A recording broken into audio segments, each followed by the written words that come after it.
I like things that are fast, and I like downhill mountain biking, all those. But I've torn rotator cuffs. I've had a neck fracture.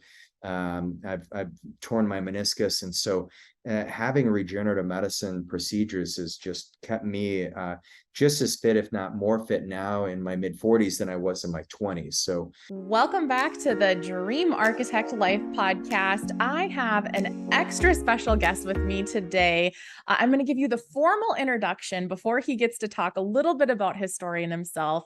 I have today with me Regan Archibald. Regan is one of the leading peptide specialists in the nation and serves as a regenerative therapy and peptide consultant at the award-winning clinic that he founded back in 2004, East West Health, and now integrated pain specialist. Regan is the founder of Go Wellness and is the creator of the Peptide Mastery course. He's a member of the International Peptide Society. He's the author of 8 books, including Never Stop Healing and Your Health Transformation. As a peptide expert, licensed acupuncturist, and functional medicine practitioner, that's a lot of words, Regan brings immense innovation and cutting-edge options for those looking to recover from pain, balance hormones, or increase performance, or optimize their health. His clinic, East West Health, is the first medically managed peptide program that includes the use of acupuncture and herbs, regenerative medicine, and functional medicine. Regan believes that health isn't a destination and disease doesn't take vacations. That's why he's created one of the most innovative wellness curriculums in America called the Health Accelerator course. He and his partners combine their talents to create a best-in-industry patient experience. With over 1,000 active members participating in weekly Health Accelerator challenges and thousands more tuning into his podcast, Never Stop Healing, Regan is truly not to miss on your health adventures. If he's not teaching, writing, or working with patients in office or virtually, you will find Regan in the, I think I'm saying this right, Wasatch Mountains with his wife, Jess. What was it? Wasatch, you got it. Yeah. Wasatch. Okay. With his wife, Jessica, his kids, Zoe, Dominic, and Jonah. He loves to ski, snowboard, mountain bike, take ice baths, biohack, and is passionate about bringing art back into the practice of medicine. So, man, Regan, there are so many accolades and accomplishments there. We are so excited to have you. Man, well, I think we could end there. I feel really good. I mean, I had no idea. This Interview was all done. news to me. So. Well, Regan, I'd love for you to talk a little bit more about your journey. Obviously, we've heard all of the wonderful things you've accomplished, but who is Regan? Where'd you start? Why'd you choose this path, and what brought you here? Oh man. Well, I appreciate you being on, having me as a guest, because, I look at what you and Brian are doing at Sweet Financial, and it's just amazing. Even your book, The Dream Architecture, I was like, this is incredible, because nobody's helping people plan for a really great future when it comes to retirement. It's like, just save up as much as you can and then hope your body's healthy at the end. But really, that you guys are doing amazing work. So just really appreciate you having me on. So who am I? I grew up in Idaho, grew up on a cattle ranch. I'm kind of a redneck at heart. I love dirt bikes. I love fast things. I love adrenaline. Even though I'm in my 40s, my mid 40s, I'm still just a kid at heart. But I got into medicine and healthcare because I didn't want to be a farmer or a cattle rancher when I was a kid. I mean, that's the truth. I actually had an uncle who was a doctor, and I admired him. But what I saw as I got into my pre-medicine work is I noticed that people weren't getting healed. I mean, they were getting prescriptions, but there was no no optimization. So, if somebody comes in with hypertension, it's like, well, let's get you on a beta blocker and a water pill. Okay, great. Problem solved, right? Well, yeah, problem solved temporarily, but the blood pressure is still high if we get you off the medication. So maybe there's a root cause. And then I had my own healing crisis where I had a lot of tiredness, fatigue when I was doing my studies. I'd fall asleep in class, and it made me really nervous. I was putting on weight. I started losing the outer third of my eyebrows.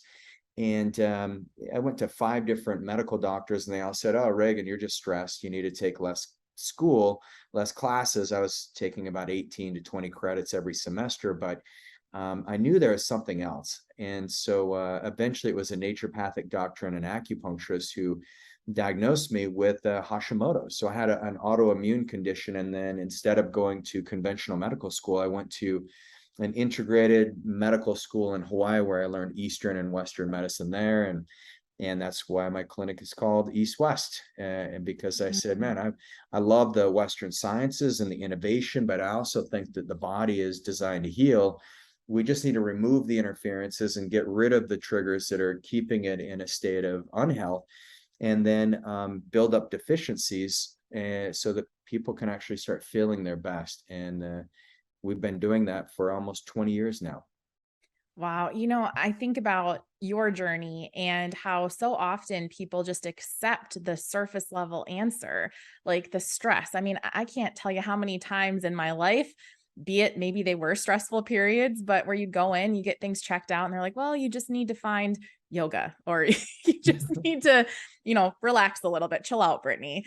And really there's more to it. Right. And I think people just stop at that surface answer. So there's one word that came up quite a few times during your bio. And I know this is something that you are known for, your study and your work around peptides. So Yeah. for the people who are sitting there going, I'm pulling up Google right now to see exactly what is a peptide? What does that mean? Can you just talk a little bit about why people should pay attention to, peptides in particular, and why you've really taken on kind of that particular niche and what your studies and your work does?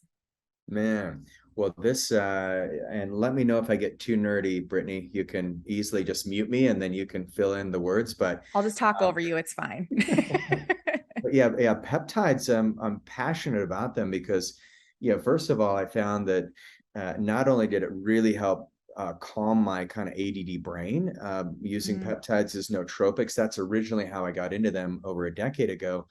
But as you look at the application, peptides are these natural sequences of amino acids that exist in nature, and our cells literally use peptides to communicate. So if you know what microRNA is and messenger RNA, that's like sending text messages back and forth. A hormone is kind of like an email where it sits there kind of longer in the inbox. Texting kind of happens frequently. Well, it's peptides are like a text message, but they're pleiotropic. So what that means is they open up multiple pathways on the genes. And so the peptides can turn on a health expression. Like we can use peptides to stimulate the immune cells, for example, like thymosin alpha 1 is a great peptide to trigger lymphocytes. And lymphocytes are going to help you understand when the viral infections is in your body, and it goes to work at eradicating that viral infection and keeping it from replicating. Or we can use another peptide like BPC 157, and it works on the nitric oxide pathways in the blood vessels. So it actually causes vasodilation, takes pressure off the heart and the cardiovascular system. You get a nice release of oxytocin in the brain, so you feel a little more loving. And then, oh, by the way, on the side, it also helps heal leaky gut. So it can be really good for like colitis, IBS, any digestive issues. So peptides at the core are just these magical molecules that can really turn on health expression, but there's no toxicity because if you take a prescription medication, it's a small molecule, and so what that means is it's working on singular pathways, and when you just work on one pathway versus 1,000 pathways, you're more prone to have side effects from that. And so you never want to shut off a pathway entirely in the body. And that's what a lot of these drugs are doing. And this is where, polypharmacy syndrome is such a big deal in the United States, where people are on, if you're on more than 5 medications, a lot of you don't realize this, that you have 100% chance of having an adverse reaction from those medications. So we don't know if it's the medication or the disease that's giving you the symptoms that you have. But we do know that if we're using peptides as a primary treatment basis, then we're mitigating that big risk of just prescribing more medications. So, mm. was that a decent explanation of peptides, or was that too? Yeah, no, I think that was a great explanation of peptides. And, one of the things that you made me think about, as our clients or our listeners are tuning into this particular episode, obviously we're a wealth management company. So people might say, okay, well, we're talking about health now and we're talking about peptides, and where does this tie in? And the topic of health and longevity, especially as people are navigating into their next chapters, it's really hard to accomplish the things you want to accomplish if you don't have your health as the foundation. And Yeah. Regan, one of the things that we're hearing a lot, especially since this little tiny thing called COVID-19 came about, is heightened anxiety levels. And we have clients constantly coming in and talking about how, what's true anymore? What's the truth? My nerves are high. My attention span is off. There's all these things that are boiling up. And if you look at some of the studies, anxiety levels have definitely hit an all-time high, be it with what's happened in the last 2, 3 years. So what are some things that you see people can do to help mitigate that anxiety and maybe calm the nerves, calm the nervous system overall? Man. Well, I think that there's, I mean, even if you look at the prevalence of benzodiazepine use, it's up 38% since 2019. Wow. And for those of you who don't know what benzodiazepines, it's like Valium, Klonopin. These are, basically sedatives. They're anxiolytics for the brain. But one of the things we started utilizing early in COVID is a peptide called Selenk. And the beautiful thing about Selenk is it's a peptide that's been studied extensively. So there's of these peptides, there's hundreds, if not thousands, of great peer-reviewed research articles around them. But Selenk it works on the GABA pathways of your brain, so you feel more connected. It's also an anxiolytic, but it's natural based, meaning you can use Selenk, but you don't get hooked on it. You get on benzodiazepines like Xanax, you take that long enough, your brain becomes addicted. And once it becomes addicted to it, not only is it hard to get off, but you're robbing from one side of the brain to feed the others. And so we used, I think we deployed almost 250 prescriptions of Selenk just in the last couple of years because people love it. And Selenk has actually been shown to be very safe, very effective. You can use it with kids. I've got pediatrics who just love it with their ADD because it calms the brain down and it helps them feel more grounded in their body. A lot of the people who I work with are, people between ages 55 to, my oldest patient, Eldon, 102. Wow. And they all want more creativity and they all want to feel better, more grounded in their body. But Selenk is a great peptide for that. But the other thing it does with calming the anxiety is it stops viral replication. So remember I said peptides are pleiotropic, so we can work on multiple things with one peptide. And so there's studies that actually shows that it mitigates the viral replication. And we know specifically with COVID-19, it's in the sinuses is where we have the most viral replication. And then it can migrate and those spike proteins can get into the endothelium of the blood cells. So Selenk is a really great way that your listeners, and you guys can, look this up. There's great things on Selenk, but there's no toxic burden. There's one doctor who used 500 times the prescribed amount and reported no side effects. I don't recommend anyone do that, but, peptides in general, they're incredibly safe. But that's a great thing that people can do to help mitigate some of that anxiety and actually talk to people, because you'll be surprised at how many times we end up sitting with our own problems ourselves and we don't express it. So find a good therapist, find a caring doctor who can just really kind of help you navigate this. But the treatment that we love is Selenk. It's a great peptide for exactly what you just described, Brittany. Mm. I think one of the things that we found a lot of times is, a lot of the people that we work with, they've spent their life accumulating wealth. And, that part of it, they're feeling comfortable in a lot of situations, or a lot of circumstances. But people often crave access or knowledge. And I think the things you're talking about here are things that, unfortunately, you don't often go to your doctor and hear those types of things. So that's part Right. of our goal for bringing people like you on, is just to give people options and access to knowledge that isn't always at our fingertips, or we don't even know to look for in the first place. So one of the other things, especially taking into consideration kind of the age demographic you typically work with and who we work with often too, you think about the term chronic pain that comes up Mhm. quite a bit too. So you've Yeah, got joint pain as you age. You've got, things that hurt that maybe didn't hurt before. So right. is there anything that you could talk about there for our listeners that could help maybe mitigate that?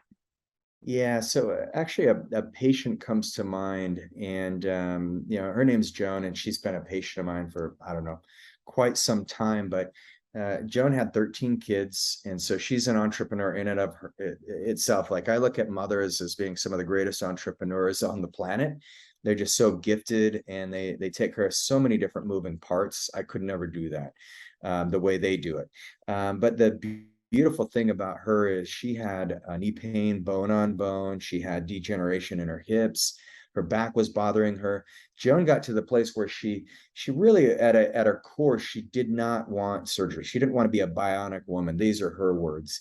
She said, I've seen my sisters. They get the surgery, and it's great, but then they end up slowing down, and I noticed they age faster. And Joan's in her 70s, and she said, I want to keep up with my grandkids. She's got 113. Her posterity is 113 with her kids, grandkids, and great grandkids, and that number is just going to grow massively over the next 30 years. Because I tell everyone first of all, when you work with us, there's no death by surprises. We're going to run the right tests. You Mm, don't have to beg for those. We're going to actually make sure that we're looking underneath the hood to find out what may be in your pathway, like a future disease or a future healthcare crisis that could really disrupt your quality of life, especially people who've worked so hard and they're like, I just want to enjoy the last few decades of my life and really spend that with my family and do enjoyable things. Well, we want to make sure there's no death by surprises, but the other thing we want to make sure is that there's no unnecessary surgeries. Chronic pain in the United States, more people have chronic pain than diabetes, cancer, and heart disease combined. And so the first thing that needs to happen with chronic pain, there's three things. The very first thing we did with Joan is we removed the inflammation in her knees and in her hips and in her spine. And we use regenerative medicine to do that. We used a peptide. We used BPC 157, another one called thymosin beta 4. The second phase is you've got to repair the damage. So just by getting surgery, there's more damage that happens to the body in order to remove the thing that's interfering. And sometimes surgery is absolutely necessary. But if you're not using reparative medicine and you're just, maybe taking Celebrex or naproxen or some type of over-the-counter ibuprofen or something like that to mask the pain, you're actually causing further damage. And so reparative is phase two. And that's where there's amazing therapies. And every year they get better and better. We've been deploying regenerative medicine out of our clinics for 12 years now.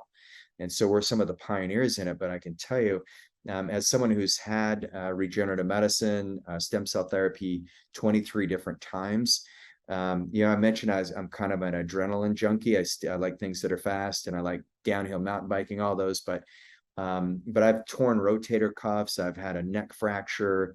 I've torn my meniscus, and so having regenerative medicine procedures has just kept me just as fit, if not more fit, now in my mid 40s than I was in my 20s. So, and we saw this with Joan. She's in her 70s, and once we removed the inflammation, she noticed within 30 days, she's like, I can move better. I feel I can hold my grandkids. She said, something's changing. It's subtle. The reparative phase kicked in where we started doing ozone and PRP and using some other treatments to stimulate the growth of her body stem cells. And then the third phase is regeneration. So regeneration is the phase that most doctors miss when it comes to pain, mm, because they forget the fact that the body can heal itself if you give it the right environment. And so we deploy regeneration by really fixing the nutrition. We fix the gut. We work on the brain health. We work on the right movement structures, and then also the right thinking, because negative thinking, believe it or not, can impact pain. And there's some really good studies on that. So Joan is a patient now who's been with us, I don't know, 4 or 5 years, but her family is super appreciative. She sends in all her friends, Her husband comes in. He's a really fun guy. He's a dentist and just real great to be around. But I can tell you, if you feel like you're stuck because you've got chronic pain and the answers you've been given are, here's some gabapentin for your neuropathy. You've got just some numbness in your feet. Here's some Lyrica, or here's, especially if it's a narcotic, I can tell you, give us a call and see if there's some other options. No matter where you live, we can direct you and get you some help, because I believe pain is one of the most expensive things we carry around, because it's draining our energy and it keeps us from being fully present. And you're not going to live the life that you want to live if you're packing around this baggage from the past called pain. Mm. Well, a couple things there. I have to unpack the fact that you said that mothers are amazing, because we are. How many kids do you have, Brittany? I have 3 kids. Yeah. That's Not quite the amazing. 13 that your client has, but 3. 10 more to go. You're almost there. You're young enough. We'll keep working on that. I think I just fainted momentarily. No, so, and the other thing that you said, and this is an interesting pivot, is you talked just briefly on how negative mindset, negative thoughts can actually derail you and make the pain worse. And I would love for you to talk about that, because as you know, in our book, we talk a lot about the impacts of negative mindset. And, in our podcast and previous episodes and a lot of our teachings and conversation, we really stress how positive thinking, positive mindset, feeding your mind with the right kind of stuff is so beneficial in so many ways. So I'd love for you to press on that a little bit. Well, and I love the dream architect process, because David Henry Thoreau has a quote, and I'll try to make this quote as accurate as possible. But basically, dreams are where your mind makes it. And so our minds can make up whatever future that we want. We're always, we're creating the future, and you can create it with negative thinking and actually have a really poor future. And if you watch the news, I can tell you they want that. They want you sucked in. The media, that's their game. Or you can create the future that is really positive and really exciting. And what Thoreau said is that, now that you've opened up your mind to the dreams that are possible, put a foundation under it. And your book actually gives a foundation that's really critical. The one piece where I believe we have a really amazing collaboration is making sure that wealth, if you look at the definition of it, health is part of being wealthy. A wealthy person actually has great levels of health, vitality, energy. And you guys mentioned that in your book too, and that's part of your process. And so I can tell you, with the negative thinking, one of the studies that they found, there's a molecule called IL-6, interleukin 6, and it's a pro-inflammatory molecule. And they looked at the midbrain. The midbrain is the reptilian brain. That's the closest to our body. And so it's the last part of our brain to really evolve. Well, it's been with us the longest, I should say. And so the prefrontal cortex is essentially what creates us humans as being like just phenomenal connectors, and really visualizing bigger futures, predicting where we want our life to go. But the amygdala is what hijacks that part of the brain. And that molecule IL-6 is actually measurable. So you can see when people are exposed to like a conflict with their spouse, if you're, not that you would ever argue with your spouse, Brittany, but if you did, or with your kids when you get frustrated with them, what they found is IL-6 in the midbrain is keeping our bodies in this fight or flight mode, and it can persist for 2 to 3 days after the argument. So you might think like, oh, I got over that, I feel fine, I'm calm. But then you're in rush hour traffic, or someone cuts you off and you say a vulgar word or whatever, and you're like, I usually don't get triggered by traffic. Why am I so edgy? And so a lot of it is because we're packing around all this negativity in our brain. But if you can start your day, we call it the mindset morning.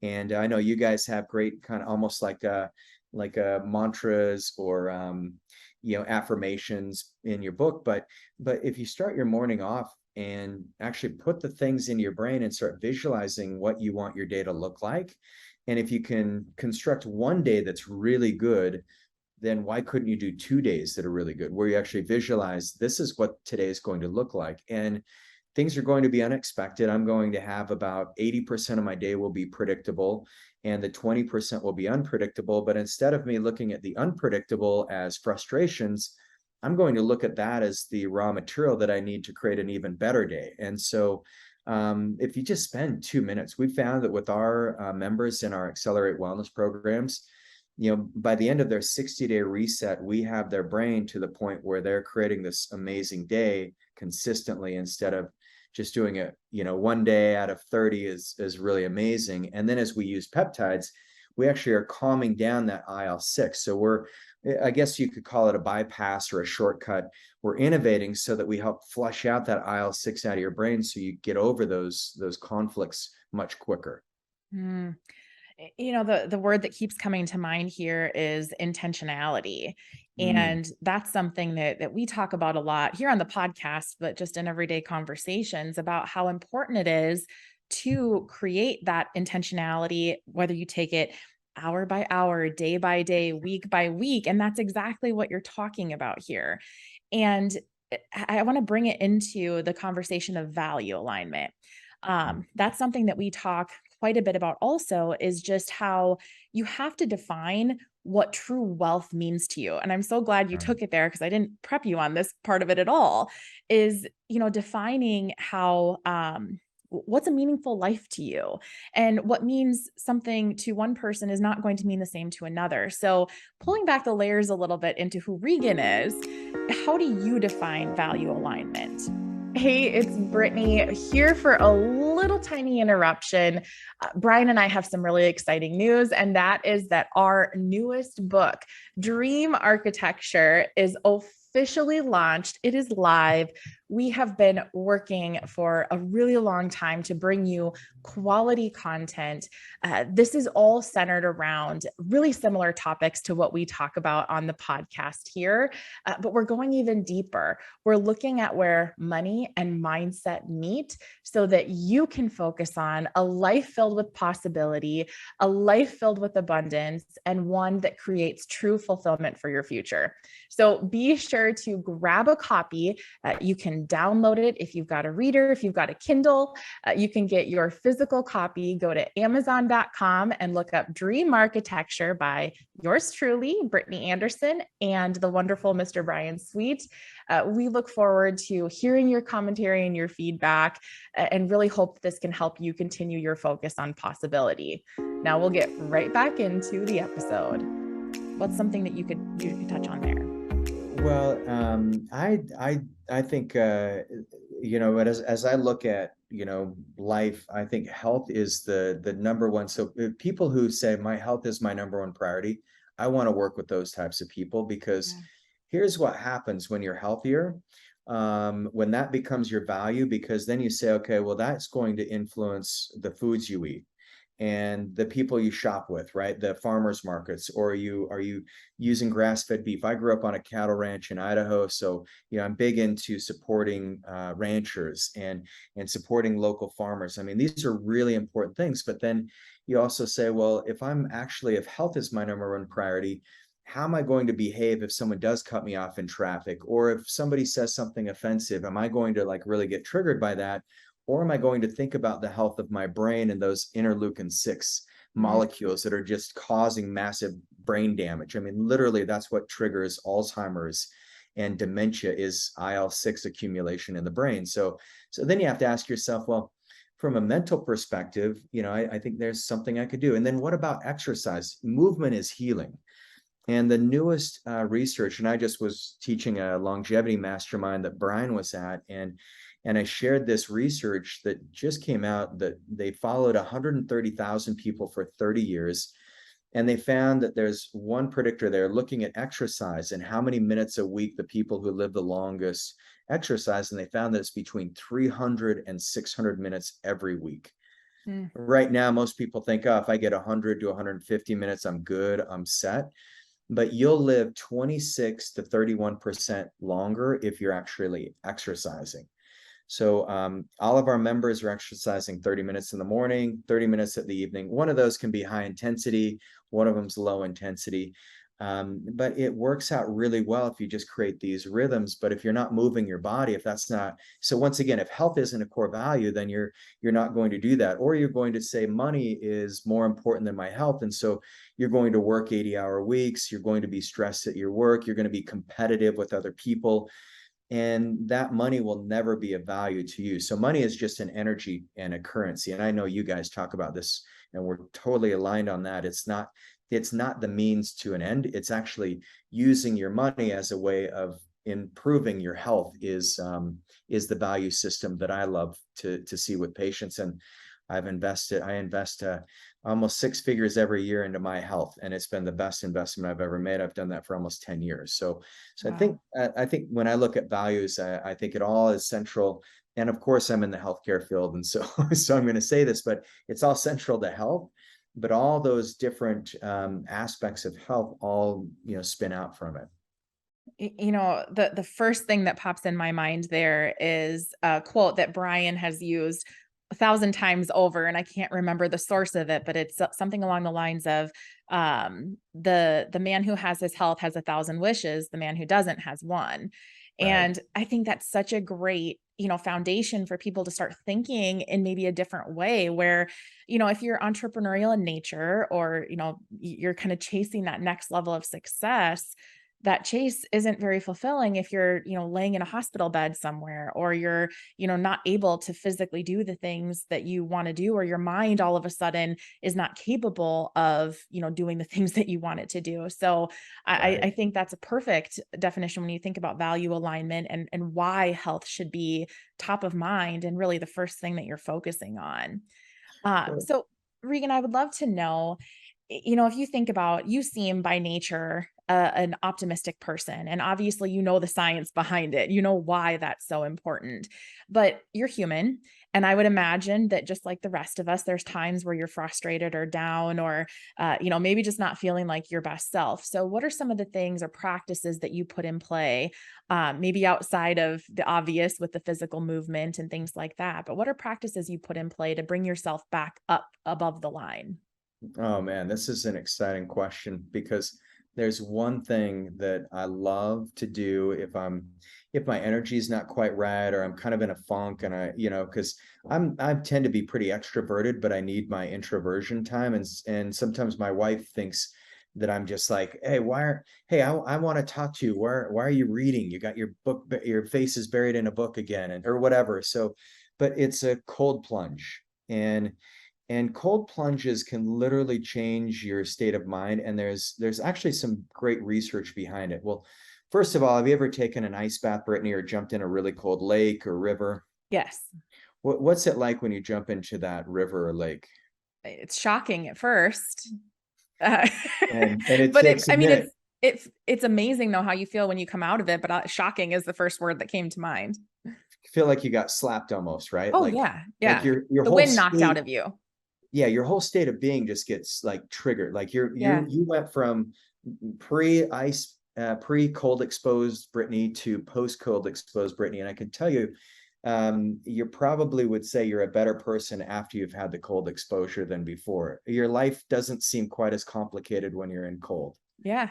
I would say that's fair. It's kind of funny, isn't it? So it's like all those problems, all the noise in my brain, anyways. When I get into cold water, and I live right on the Provo River, so I live in this beautiful valley just south of Park City, and it's gorgeous because I'll go, and if I'm having a time where I'm feeling negative or my brain's just like, sometimes my brain, I tell my wife it's kind of like a rodeo, and the clowns are now running the rodeo. And so when I need the clowns to just go back into the stands, then I'll jump in an ice bath, and it's amazing what it can do. Or I'll jump into the Provo River, and it just resets everything. So it's probably not the answer you're expecting, but it's the one. If you look at the science behind it, first of all, your liver makes more NAD, and NAD is a longevity molecule.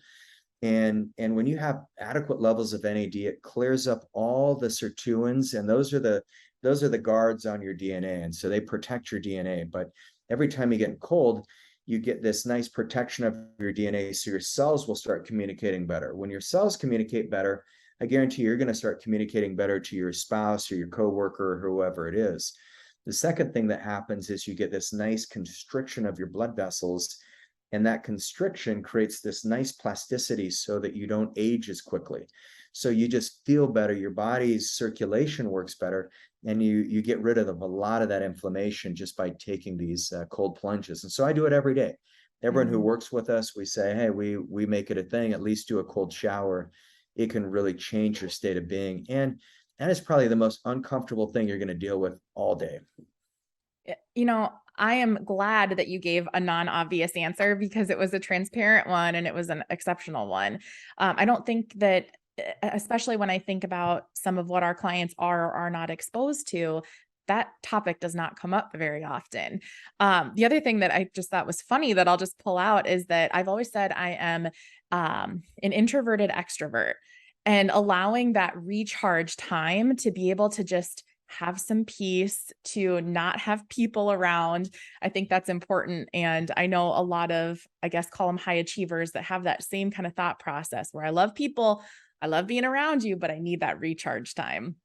Yeah, we have good relationships with ourselves. So I tend Yeah. to like Reagan as long as I can spend some time with him alone.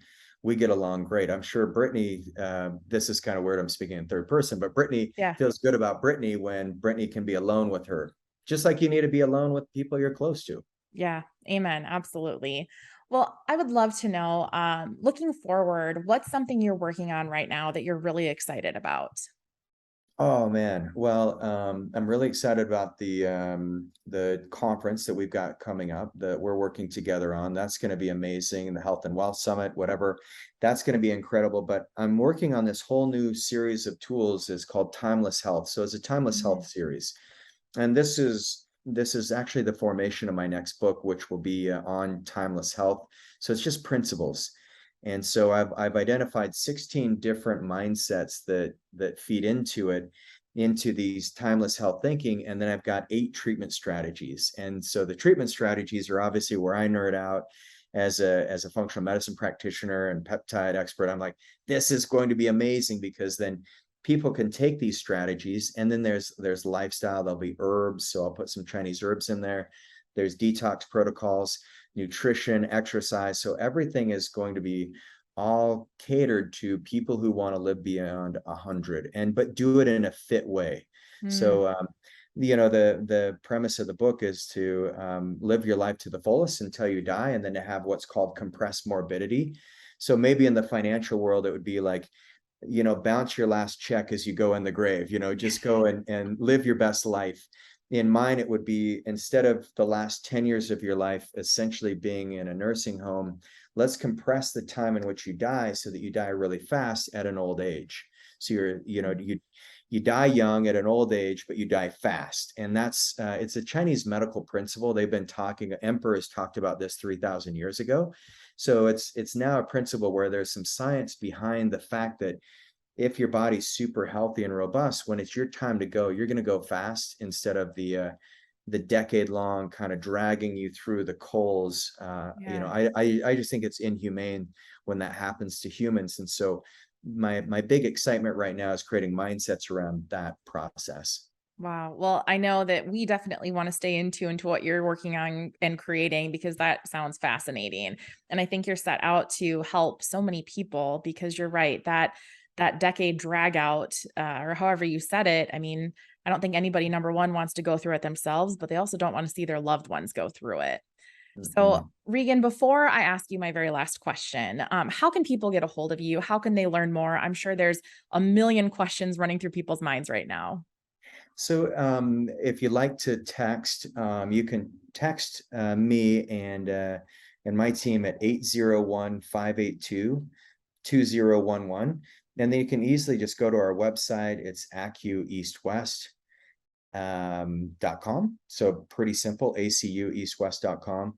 That is the absolute best way to find us. Our YouTube video, you just go to East West Health on YouTube, and there's amazing content there. And then I have a podcast called Never Stop Healing. And so you can tune into the podcast there. I'd love to have you in our community.